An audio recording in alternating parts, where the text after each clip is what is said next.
Good bad ugly திரைப்படத்திற்கு இளையராஜாவுடைய பாடல்களை முழுமையா பயன்படுத்தியிருக்காங்களாம்.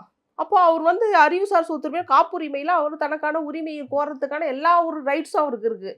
இது ஏன் பீப்புளுக்கு தெரியல? இப்ப இருக்கிற படங்கள்ல நீங்க எடுத்துக்கோங்க. சொந்த திறமையோ, சொந்தமா கதை எழுதியோ, சொந்தமா இசை அமைத்தோ, இசைன்னு யார் பேரோ போடுறாங்க. ஆனா நீ இளையராஜாவுடைய இசைய தானே பயன்படுத்தியிருக்க. அப்போ இசை திருடர்கள் நீங்க. இசைய வந்து திருடி போட்டிருக்கிற. அப்ப இசையமைப்பாளர்கள் நீ அதுல யார் பேரு போடுவ? அவர் பேர தானே போடணும். அவர் பேரு தான் ஃபுல்லா மொத்த படம் ஃபுல்லா அவர் பாடலுக்கு தான் 3 படம் முழுசா ஓடுதுன்றாங்க. ஆருத்ரா நிதி நிறுவன மோசடியில சிக்கினாரு. அந்த நபர் வந்து ரொம்ப அவர் வந்து சாதி பெருமை பேசி படம் எடுக்கிறவரு.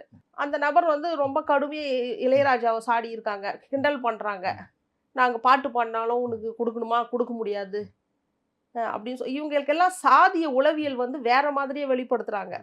இவர் என்னதான் பொருளாதாரத்திலும், அறிவிலும் உயர்ந்திருந்தாலும், அவரை சாதி ஒரு கலைஞனை கலைஞனாக பார்க்காமல், அவரை சாதிய கண்ணோட்டத்திலும் பார்க்கக்கூடிய இந்த சாதிய சமூகத்தில வாழறது மிக அசிங்கமா இருக்கு.